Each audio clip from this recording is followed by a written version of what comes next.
તો ખરેખર મારા ભાઈઓ ગઈકાલે મિત્રો હર્ષભાઈ સંધવી સાહેબ બનાસકાંઠાના વડગામમાં આવ્યા હતા.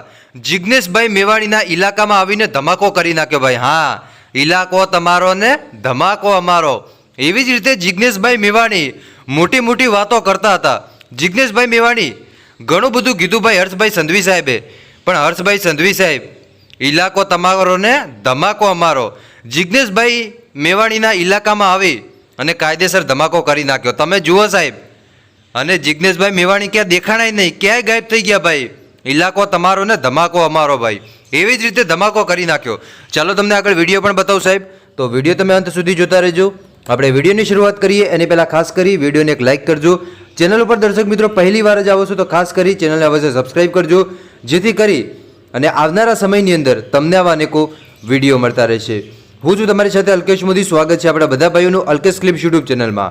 તો દર્શક મિત્રો અત્યારે સૌથી પહેલાં વાત કરવામાં આવે ભાઈ તો જિજ્ઞેશભાઈ મેવાણી અને હર્ષભાઈ સંધવી સાહેબ, તમે જોતા હશો કે સોશિયલ મીડિયાની અંદર જિજ્ઞેશભાઈ મેવાણીએ હર્ષભાઈ સંધવીને લઈને ઘણી બધી વાતો કરી, ઘણી બધી મેટરો ખેંચી, પણ અંતે સાહેબ ધમાકો તો હર્ષભાઈ સંધવી સાહેબે જ કર્યો.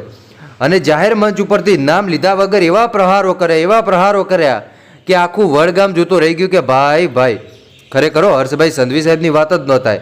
કેમ કે સિંહ બોલે એટલે ભલભલા લોકો ગરજા, જે કહે ને કે સિંહ બોલે એટલે ભલભલા લોકો ધ્રુજી જાય, એ રીતે જ થયું ભાઈ. તો શું ખરેખર મિત્રો જિજ્ઞેશભાઈ મેવાણીને કોઈ ઝટકો લાગ્યો કે કેમ? કોમેન્ટ કરજો. હવે ચાલો સૌથી પહેલાં તમે આ વિડીયો પણ જોઈ લો કે સાહેબ કઈ રીતે એન્ટ્રી કરી. ચાલો સૌથી પહેલાં તમે આ વિડીયો જોઈ લો.